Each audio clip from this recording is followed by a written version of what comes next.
கன்னிராசி நேயர்கள் அனைவருக்கும் அன்பு வணக்கம். இந்த ஒரு விஷயத்தால் உங்கள் வாழ்க்கை முழுவதுமாக மாறப்போகுது. இந்த நாள் இந்த நிமிடம் எடுத்துக்கோங்க. இவங்க வாழ்க்கையில் எல்லா நேரமே துன்பம் தான். கன்னிராசிக்காரங்க மனசில் தினந்தோறும் இந்த வாழ்க்கை எனக்குவே வேண்டாம் வேண்டாம் சாமி, என்னோட உயிரை நீ எடுத்துக்க, எனக்கு இந்த வாழ்க்கையை வாழவே பிடிக்கல, எனக்கு நிம்மதிங்கிறதே இல்லை, எல்லா இடத்துலையும் என்னை அவமானப்படுத்துகிறாங்க, அசிங்கப்படுத்துகிறாங்க, எல்லார் முன்னாடி நான் தலை குனிஞ்சு நிற்கிறேன், யாருமே எனக்காக இல்லை, எல்லாத்தையுமே இழந்துட்டு நான் தனிமரமாக நிற்கிறேன், முக்கியமாக எனக்கு பிடிச்ச உறவு கூட எனக்கு இழந்துட்டேன், எனக்குன்னு யாருமே இல்லை, எதுக்கு சாமி கன்னிராசிக்காரர்கள் நீங்கள் படைச்சிங்க, எல்லார்ட்டையுமே அவமானப்பட்டு துன்பப்பட்டு வாழ்ந்துக்கிட்டு இருக்கிறோம், இதுதான் எங்கள் வாழ்க்கையா, இப்படிப்பட்ட வாழ்க்கையை தான் நாங்கள் வாழணுமா அப்படின்னு புலம்பக்கூடிய நபர்களாக கன்னிராசிக்காரங்க இருக்காங்க. நிறைய குழப்பமும் நிறைய பேர் மேலே கோபமும் அதிகமாகவே இருக்குது. ஆனால் யாரிடமும் வெளிக்காட்ட முடியல. தெய்வ சக்தியால் வாழ்க்கையில் ஒரு அதிசயம் ஒன்று உங்கள் வாழ்க்கையில் நடக்க போகுது. சொந்தக்காரங்க உங்களை பற்றி புரளி பேசுகிற அளவுக்கு உங்கள் வாழ்க்கையில் முன்னேற்றம் அடைய போகிறீங்க. எப்படி இவன் நல்லா இருக்கிறான், எப்படி இவனுக்கு இந்த நல்ல நிலைமை வந்துச்சு அப்படின்னு அவங்க வயிற்றெரிச்சல் பட அளவுக்கு உங்கள் வாழ்க்கையை உயர்த்தர போகுது. நீங்கள் நல்லா இருக்க போகிறீங்க. இந்த அமைப்பு உங்களுக்கு தை மாதத்துலேருந்து நடக்க போகுது. தை பிறந்தால் வழி பிறக்குன்னு சொல்லுவாங்க. ஒரு வருடத்தோட தொடக்கத்தில் பார்த்தீங்கன்னா தை முதல் மாதத்துலேருந்து பார்த்தீங்கன்னா ரொம்பவே நல்லதாக அமையும். ஏன்னா ஒரு வீடு கட்டி பால் காய்ச்சறதாக இருக்கட்டும், ஒரு வீடுக்கு பாலக்கால் போடுறதாக இருக்கட்டும், ஒரு நிச்சயதார்த்தம் பண்ணுறது, திருமண வாழ்க்கையை ஆரம்பிக்கிறது, இந்த மாதிரி நல்ல விஷயங்கள் எல்லாமே தை மாதத்தில் பண்ணுவாங்க. தை மாதத்தில் கிருத்திகைன்னு சொல்லக்கூடிய முருகப்பெருமானுக்கு அதி உன்னத நாளாக அமைஞ்சிருக்குது. அதற்கு கிருத்திகைக்கு அடுத்து பார்த்தீங்கன்னா தைப்பூசம் மிக மிக விசேஷமானது. தை மாதத்தில் வரக்கூடிய பௌர்ணமியும் பூச நட்சத்திரம் ஒன்றா வரக்கூடியதான் தைப்பூசம். தை மாதத்தில் 1வது வெள்ளிக்கிழமை 3வது வெள்ளிக்கிழமைகளை அம்பாளுக்கு குங்கும அபிஷேகம் பண்ணுறது பெண்களுக்கு ரொம்ப ரொம்ப சிறப்பாக கருதப்படுது. தைப்பூசம் அல்லது தைப்பூசத்துக்கு நீங்கள் விரதம் இருந்தீங்க அப்படின்னா கண்டிப்பாக முருகன் உங்களுக்கு நல்ல வழிகளையும் நல்ல அமைப்பையும் கண்டிப்பாக காட்டுவார். கன்னிராசிக்காரங்க வாழ்க்கையில் ஏதாவது ஒரு பிரச்சனை புதுசாக வந்துட்டே தான் இருக்குது. இவங்க இரவு நேரத்தில் நிம்மதியாக தூங்கி எந்திரிப்பாங்க. ஆனால் காலையில் எந்திரிச்ச உடனே ஒரு புதிய பிரச்சனை வந்திருக்கும்.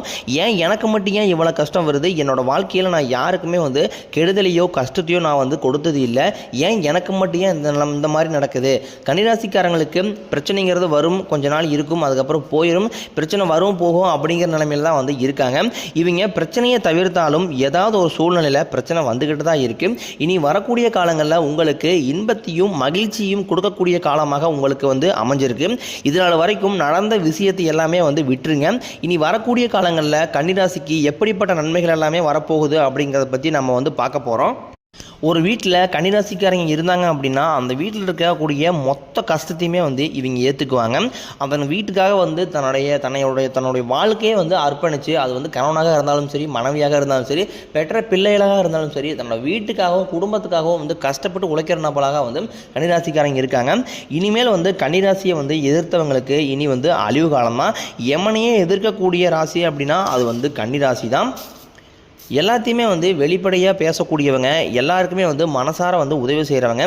பால் எந்த அளவுக்கு தூய்மையாக இருக்கோ அதை விட தூய்மையானவங்க தான் கன்னிராசிக்காரங்க.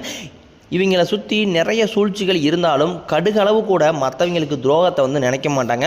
கஷ்டத்தில் கண்கலங்கி நின்னப்போ கூட நம்மளுக்குன்னு யாருமே உதவி செய்யலையே அப்படின்னு ஓரளவு கொஞ்சம் வருத்தப்பட்ட நபர்லாம் கன்னிராசிக்காரங்க.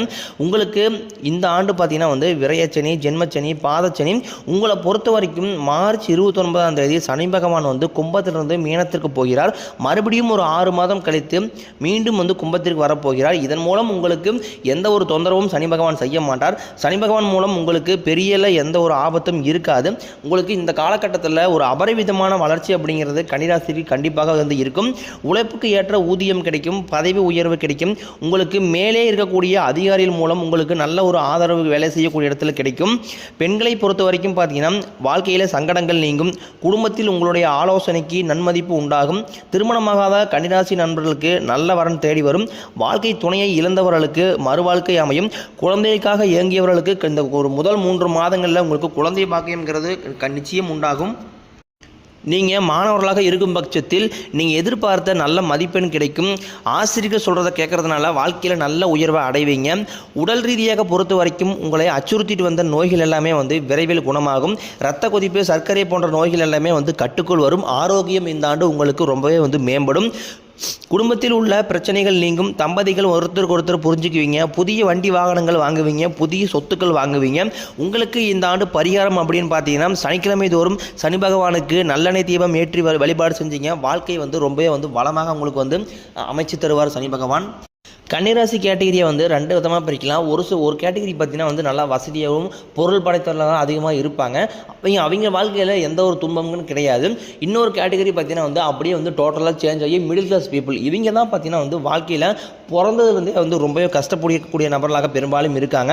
நீங்கள் நினைப்பீங்க கன்னிராசி மட்டும் தான் கஷ்டப்படுறாங்க, எல்லாம் தானே கஷ்டப்பட்டு இருக்கான்னு நினைப்பீங்க. மற்ற ராசிக்காரங்களில் ஒரு 10% கொஞ்சம் அதிகமாக கன்னிராசிக்காரங்க கஷ்டப்படுறாங்க.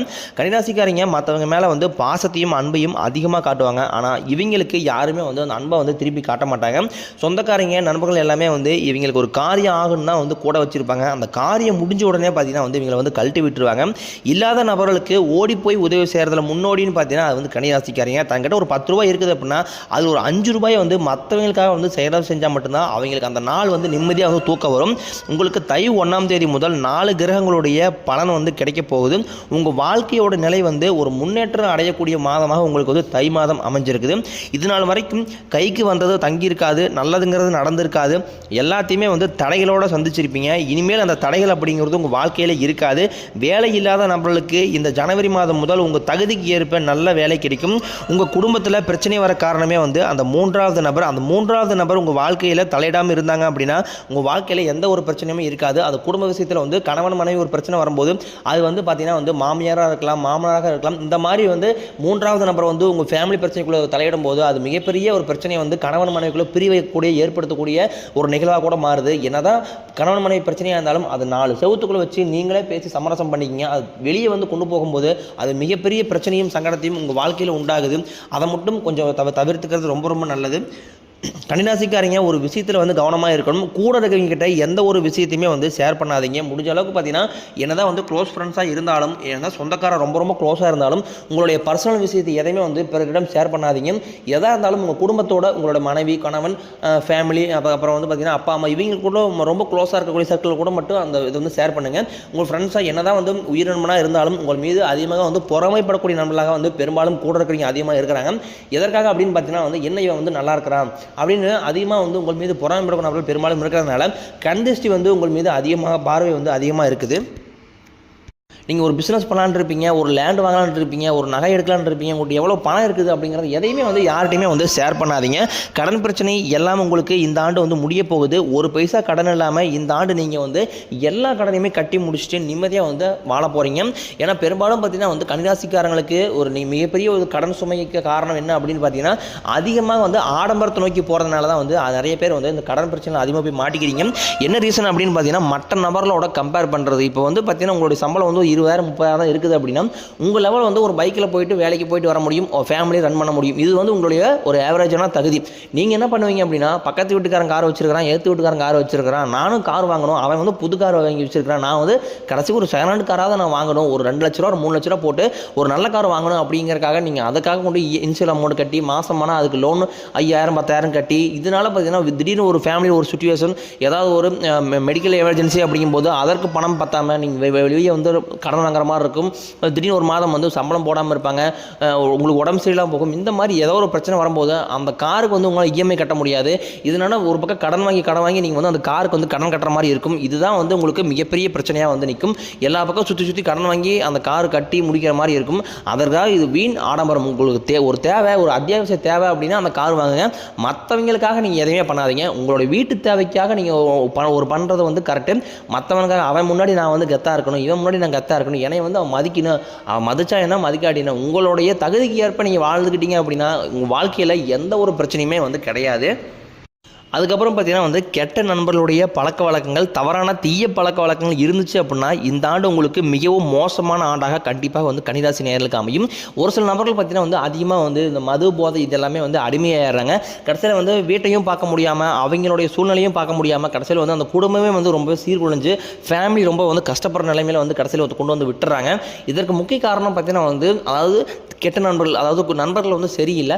அந்த முடிஞ்ச அளவுக்கு பார்த்தீங்கன்னா இந்த மாதிரி கெட்ட நண்பர்கள் ரொம்ப ரொம்ப தவிர்ப்பது ரொம்ப ரொம்ப ரொம்ப நல்லது. ஏன்னா உங்களுக்காக உங்களோட குடும்பம் இருக்குது, ஒரு ஃபேமிலி இருக்குது, உங்களுக்காக வந்து பெற்ற பிள்ளைகள் இருக்காங்க, அப்பா வந்து வருவாங்க அப்படின்னு சொல்லி காத்துட்டு இருப்பாங்க. இந்த மாதிரி தவறான செயலில் ஈடுபடும் போது உங்கள் குடும்பத்தோட வாழ்க்கை வந்து அடுத்த ஒரு கேள்விக்குறியாக மாறுது. அதனால் முடிஞ்ச அளவுக்கு வந்து இந்த மாதிரி கெட்ட விஷயங்களையும் அதுக்கப்புறம் ஆடம்பரத்தை நீங்கள் தவிர்த்துக்கிட்டீங்க அப்படின்னா உங்களுக்கு 2025 மிகவும் வந்து ஒரு அற்புதமான ஆண்டாக கண்டிப்பாக உங்களுக்கு வந்து அமையும்.